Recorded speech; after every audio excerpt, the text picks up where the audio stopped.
Hello what's up guys, कैसे हो आप सब लोग। स्वागत है आप सभी लोगों को एक और न्यू वीडियो में। काफ़ी सारे लोगों की ऐसी क्वेरीज रहती है कि Ryzen 5 3600 जो कि एक लगभग 16-17 हज़ार का प्रोसेसर है, जिसके अंदर 6 को 12 थ्रेड है। मतलब ये वाला प्रोसेसर को अगर आप यूज़ करोगे आपको काफ़ी अच्छा परफॉर्मेंस मिलेगा। उस प्रोसेसर के साथ हम लोग यूज़ कर रहे हैं एक बहुत ही बजट मदरबोर्ड जिसका नाम है A320। अब A320 बहुत सारी कंपनीज के आते हैं, MSI के आते हैं, गीगाबाइट के आते हैं, गैलेक्सी के आते हैं, बहुत कंपनी के A320 आते हैं। तो ये लोगों का बहुत ज़्यादा कंफ्यूजन है, क्या हम Ryzen 5 3600 को A320 मदरबोर्ड पे कंबाइन कर सकते हैं। मतलब A320 मदरबोर्ड में Ryzen 5 3600 यूज़ होगा, मतलब चलेगा कि नहीं। आज इसके बारे में पूरी आइडिया बताएंगे आपको, पूरी की पूरी मतलब पूरी डिटेल्स बता देंगे ताकि आपके दिमाग में कोई भी कंफ्यूजन ना आए कि Ryzen 5 3600 को क्या A320 के अंदर हम लोग लगा सकते हैं, क्या हमें अच्छी परफॉर्मेंस मिलेगी, क्या क्या दिक्कतें होगी, क्या क्या प्रॉब्लम्स आएगी, सब कुछ के बारे में पता चलेगी। तो चलिए आज का वीडियो शुरू करते हैं। पीसी और पीसी रिलेटेड कंटेंट में अगर आपको इंटरेस्ट है तो चैनल को सब्सक्राइब जरूर करना और साथ ही साथ बेल आइकन को दबा देना ताकि मेरे कोई भी वीडियो अपलोड होते ही आपको नोटिफिकेशन मिल जाए। Let's go. सबसे पहले बात करते हैं मेन पॉइंट की। A320 जो मदरबोर्ड है, आप कोई सा भी कंपनी का ले ले, लाइक MSI का ले ले, गैलेक्सी का ले ले, गीगाबाइट का ले ले, वो कोई प्रॉब्लम नहीं है। पर A320 जो मदरबोर्ड है वो एक नॉर्मल मदरबोर्ड है, एक बहुत ही चीप रेट का मदरबोर्ड है। उस पर आप लगाने वाले हो Ryzen 5 3600 जो कि 6 को 12 थ्रेड वाला एक काफ़ी पावरफुल चिपसेट है। एक बात आपको याद रखना होगा, ये सच है भाई, मैंने अच्छे से रिसर्च किया इसके बारे में, ये सच है। Ryzen 5 3600 को A320 एकदम फुल पावर प्रोवाइड नहीं कर पाएगा। मतलब Ryzen 5 3600 को अगर आप A320 में लगाओगे तो वो जो पावर है Ryzen 5 3600 का वो बाहर नहीं आएगा। मतलब इसके मतलब ये नहीं कि आप लगा नहीं सकोगे, सब कुछ लगा सकते हो 100%। तो अगर जो CPU है इसका पावर 100% है तो उसमें जो A320 मदरबोर्ड है वहाँ पे वो 70 to 80% में चलेगा। हो सकता है वो 100% टच ना कर पाए क्योंकि A320 उनको इतनी ज़्यादा पावर प्रोवाइड नहीं कर पाएगा। नंबर 2, अगर आप Ryzen 5 3600 में A320 मदरबोर्ड लगाना चाहते हो तो आपको कुछ चीज़ों का ध्यान रखना पड़ेगा। क्या है वो चीज़? सबसे पहले आपको ध्यान रखना पड़ेगा कि आप जो मदरबोर्ड खरीद रहे हो वहाँ पे 2 रैम स्लॉट है। अगर आपको 4 रैम स्लॉट मिल जाए तो वो और भी ज़्यादा अच्छा है, वहाँ पे कोई प्रॉब्लम नहीं है, 2 रैम स्लॉट में भी चल जाएगा। पर आपको वहाँ पे डुअल चैनल का सपोर्ट देना पड़ेगा। आप डुअल चैनल सपोर्ट भी वैसा नहीं देना पड़ेगा कि आप 4GB 8GB 8GB लगा दिए, नहीं। आपको यहाँ पे 8 16GB लगाना पड़ेगा और जिसके अंदर होना चाहिए 3200 मेगाहर्ट्ज। अब ये मैं क्यों बोल रहा हूँ, इसका इकलौता रीज़न है 3200 मेगाहर्ट्ज AMD की जो CPU है उसको पावर प्रोवाइड करेगा, क्योंकि आपका जो A320 है वो उतनी ज़्यादा पावर ना उनको दे नहीं पा रही है। ठीक है, मैंने जैसे बताया पूरा पावर तो नहीं दे पाएगा, 70 to 80% में यूज़ होगा। अगर इसके अंदर आप एक 3200 मेगाहर्ट्ज रैम को 8 और 16GB डुअल चैनल करके उसके अंदर डालेंगे, उसके साथ साथ डालेंगे आप SSD M.2 वाली SSD, तो क्या होगा ना, आपको वो चीज़ समझ में नहीं आएगी या आपको पता नहीं चलेगी। वैसे भी नॉर्मल जो PC यूजर्स होते हैं उनको वैसे ही पता नहीं चलती, पर आपको पता नहीं चलेगी कि वो 70 to 80% में यूज़ हो रही है। ये सारे आसपास के एस्थेटिक इनको पावर देके 100% करवा देगी। तो हमेशा कंसीडर करने की कोशिश करो, अगर Ryzen 5 3600 को A320 के साथ लगा रहे हो तो भाई रैम 3200 मेगाहर्ट्ज डुअल चैनल होना ही चाहिए, SSD होना ही चाहिए। M.2 भले ही ना हो जाए, नॉर्मल SSD तो होना ही चाहिए। नंबर 3 है बायोस अपडेट। यस, आजकल के जो A320 मदरबोर्ड्स आते हैं वहाँ पे Ryzen की 300 सीरीज का बायोस अपडेटेड है।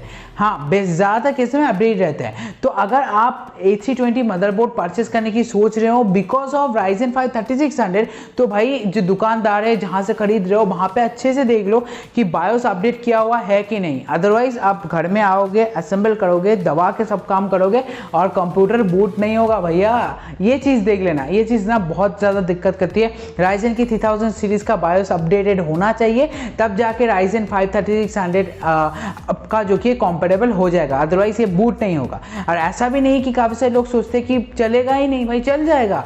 अगर आप बूट कर दोगे, बायोस को अपडेट कर दोगे तो चल जाएगा। उसके साथ साथ थोड़ा सा अच्छा रैम, क्लॉक स्पीड वाली रैम लगा दिया, उसके साथ साथ SSD वगैरह लगा दी, तो आपको स्नैपीनेस देखने को मिल जाएगी और आपको ऐसा नहीं लगेगा कि ये भाई अच्छा पावर प्रोवाइड नहीं करा रहा है। अब बात करते हैं GPU के बारे में। Ryzen 5 3600 को आपने A320 मदरबोर्ड के साथ कंपेयर कर लिया, मतलब कंपेटेबल कर लिया, लगा दिया उसके अंदर। अब आपको करना है GPU माउंट, क्योंकि Ryzen 5 3600 कोई APU नहीं है, आपको GPU लगाना पड़ेगा।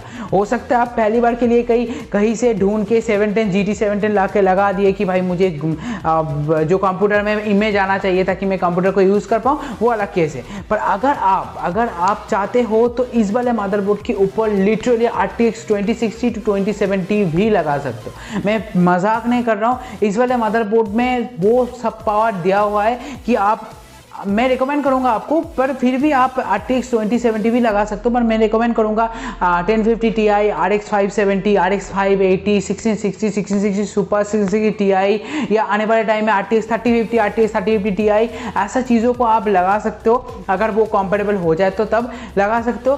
पर ये जो मदरबोर्ड है यहाँ पे सपोर्ट कर जाता है, इनमें दम है कि ये सपोर्ट कर जाएगा। मैंने काफ़ी अच्छे रिसर्च किया है, ये सपोर्ट कर जाएगा, ऐसा कोई प्रॉब्लम नहीं है। अब बात करते हैं दिक्कत की। भाई दिक्कत क्या है? मैं तो लेना चाहता हूँ, मुझे एक 17,000 की CPU को या 18,000 की CPU को, अभी तक तो 20 में मिल रहा है, 18,000 की CPU को मुझे माउंट करना है 4,000 की मदरबोर्ड में। मैं तो लगा दिया, ठीक है, ऐसा कोई प्रॉब्लम नहीं है। पर दिक्कत क्या है? दिक्कत है भाई फ्यूचर अपग्रेडेशन। फ्यूचर अपग्रेडेशन मतलब A320 मदरबोर्ड के ऊपर अब ऐसा मत सोचना कि Ryzen 7 3700X, Ryzen 9 3900X ऐसा कुछ अब लगा रहे हो। भाई ऐसा नहीं होगा, ऐसा नहीं होगा। मदरबोर्ड से धुआं निकल जाएगा और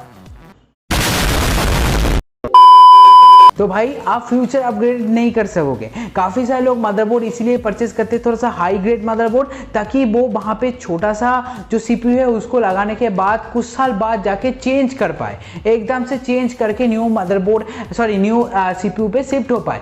तो इसके लिए वो ज़्यादातर केस में लोग मदरबोर्ड यूज़ करते हैं। पर आप लोग क्या यूज़ कर रहे हो? आप लोग यूज़ कर रहे हो A320 मदरबोर्ड। तो भाई ऐसे टेंशन मत लो कि भाई ये चलता ही रहेगा Ryzen 7 Ryzen 9 सब कुछ चल रहा है, ये करना पॉसिबल नहीं है। Last but not the list एक छोटा सा बात बताना चाहता हूँ। अगर आपकी प्राइस नहीं है, आप नहीं बेयर कर सकते एक B450 सीरीज़ का मदरबोर्ड, तो मैं आपको बोलना चाहता हूँ कि 6,000 रुपये के अंदर भी B450 सीरीज़ का एकदम नॉर्मल मदरबोर्ड मिल जाते हैं। मैं डिस्क्रिप्शन में काफ़ी सारे लिंक दे रहा हूँ आपको, इसी प्राइजेस के अंदर ना आपको मदरबोर्ड्स मिल जाएंगे। थोड़ा सा देखो भाई, 2,000 रुपये ही तो है। अगर आप ग्राफिक कार्ड लगा पा रहे हो, Ryzen 5 3600 लगा रहे हो, सब कुछ कर रहे हो, तो भाई थोड़ा सा B450 में इन्वेस्ट कर लो। 2,000 रुपये का इफेक्ट है, क्योंकि ये 4,000 रुपीज़ का आता है। 6,600 से शायद B450 का मदरबोर्ड स्टार्ट भी हो जाता है। तो 2,000 रुपये लगा लो ताकि आपका फ्यूचर अपग्रेड हो जाए। आपको कभी लगे कि भाई मैं Ryzen 5 3600 में नहीं रहना चाहता, Ryzen 7 3700X मुझे